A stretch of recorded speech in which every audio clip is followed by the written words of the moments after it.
నమస్తే, welcome to gossips garage. అధికార కాంగ్రెస్ పార్టీకి షాక్ ఇచ్చేందుకు గులాబీ పార్టీ రెడీ అయిందా? వరంగల్ సిల్వర్ జూబ్లీ సభలో ఊహించని ట్విస్ట్ ఇవ్వడానికి పెద్ద స్కెచ్ వేసిందా అంటే అవుననే సమాధానం రాజకీయ వర్గాల్లో వస్తోంది. కాంగ్రెస్ నేతలు అస్సలే మాత్రం ఊహించని విధంగా చేరికలకు ప్లాన్ చేసిందట గులాబీ పార్టీ. అయితే బీఆర్ఎస్ వేసిన స్కెచ్ కాస్త ఆఖరి నిమిషంలో అధికార హస్తం పార్టీకి ఇంటెలిజెన్స్ వర్గాల ద్వారా తెలిసిందట. దీంతో హస్తం పార్టీకి షాక్ ఇవ్వాలనుకున్న బీఆర్ఎస్ వ్యూహం బెడిసికొట్టినట్లేనా, లేక సక్సెస్ అవుతుందా అనేది ఇప్పుడు రాజకీయ వర్గాల్లో ఉత్కంఠ రేపుతోందట.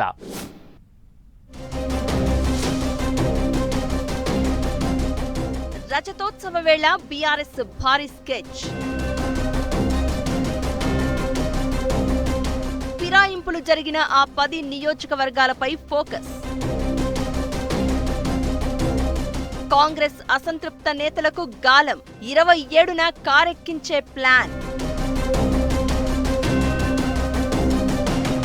హస్తం పార్టీకి తెలిసిపోయిన గులాబీ పార్టీ స్కెచ్.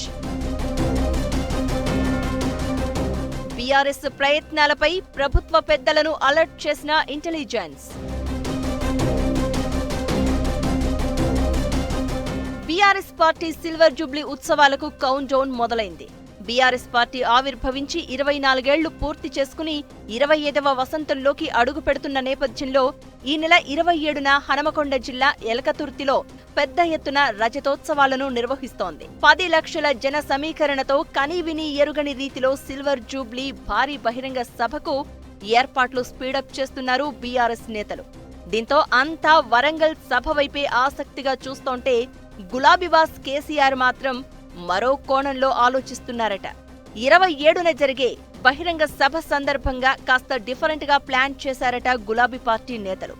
అధికార కాంగ్రెస్ పార్టీని డిఫెన్స్ లో పడేసేలా ఎవ్వరూ ఊహించని సరికొత్త వ్యూహాన్ని రచించారని తెలుస్తోంది. అధికార కాంగ్రెస్ పార్టీలో అసంతృప్తిగా ఉన్న నేతలపై బీఆర్ఎస్ నేతలు దృష్టి సారించారట. ఈ నెల 27న పార్టీ రజతోత్సవ సభలో ఆయా కాంగ్రెస్ నేతలను కారు ఎక్కించాలని భావించారని తెలుస్తోంది. తమ ఎమ్మెల్యేలు పార్టీ మారిన 10 నియోజకవర్గాల్లో పాత కాంగ్రెస్ నాయకులు తీవ్ర అసంతృప్తితో రగిలిపోతున్నారనే విషయాన్ని గుర్తించిన బీఆర్ఎస్ వారితో కొద్ది రోజులుగా సంప్రదింపులు జరుపుతున్నారట. తమను CM Revanth Reddy, PCC chief Mahesh Goud పిలిచి మాట్లాడలేదని, బీఆర్ఎస్ లో గెలిచి కాంగ్రెస్ లోకి వచ్చిన ఎమ్మెల్యేలతో తమకు ఎదురవుతున్న ఇబ్బందులను పట్టించుకోవడం లేదనే అసహనంతో రగిలిపోతున్నారట ఆ 10 నియోజకవర్గాల కాంగ్రెస్ నేతలు. సరిగ్గా ఇక్కడే ప్రతిపక్ష బీఆర్ఎస్ చాలా వ్యూహాత్మకంగా అడుగులు వేసిందన్న చర్చ జరుగుతోంది.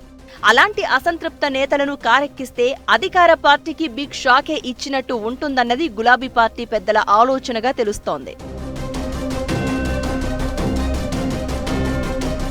గులాబీ పార్టీలోని ఓ కీలక నేత కాంగ్రెస్ అసంతృప్త నాయకులతో రాయబారం నెరిపినట్లు తెలుస్తోంది.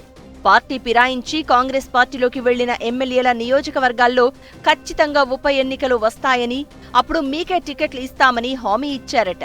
అంతేకాకుండా వచ్చే సాధారణ ఎన్నికల్లో కూడా టికెట్స్ మీకే అని గ్యారంటీ కూడా ఇచ్చి వారిని కారెక్కించేందుకు ఒప్పించే ప్రయత్నం చేశారట. ఈ నెల 27న ఎలకతుర్తి రజతోత్సవ సభలో ఆ 10 నియోజకవర్గాల్లో కనీసం 7-8 నియోజకవర్గాల ముఖ్య నేతలకు పార్టీ అధినేత కేసీఆర్ చేత గులాబీ కండువాలు కప్పించాలి అని బీఆర్ఎస్ ప్లాన్ చేసిందని సమాచారం. అయితే ప్రతిపక్ష బీఆర్ఎస్ పన్నిన రాజకీయ వ్యూహాన్ని ఇంటెలిజెన్స్ వర్గాలు పసిగట్టినట్లు తెలుస్తోంది. కొన్ని రోజులుగా అధికార కాంగ్రెస్ అసంతృప్తి నేతలతో బీఆర్ఎస్ నేతలు రహస్యంగా సంప్రదింపులు జరపడం, పార్టీలో చేర్చుకునేందుకు ప్రయత్నించడంపై కాంగ్రెస్ ప్రభుత్వ పెద్దలను అలర్ట్ చేశారట. దీంతో ఒక్కసారిగా ఉలిక్కిపడ్డ కాంగ్రెస్ ముఖ్య నేతలు ఏమాత్రం ఆలస్యం చేయకుండా రంగంలోకి దిగారన్న టాక్ వినిపిస్తోంది. పార్టీ ఫిరాయింపులు జరిగిన ఆ 10 నియోజకవర్గాల్లోని అసంతృప్త నేతలను బుజ్జగించేందుకు ప్రయత్నాలు మొదలుపెట్టినట్లు తెలుస్తోంది.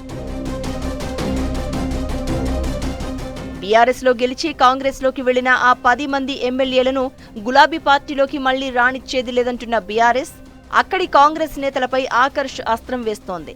మరి గులాబీ అస్త్రానికి ఆ నేతలు చిక్కుతారా, కారెక్కుతారా అన్నది ఇప్పుడు ఆసక్తి రేపుతోంది. లేదంటే కాంగ్రెస్ బుజ్జగింపులకు తలొగ్గుతారా? ఈ నెల 27న ఓరుగల్లు వేదికగా ఏం జరగబోతోందో చూడాలి మరి.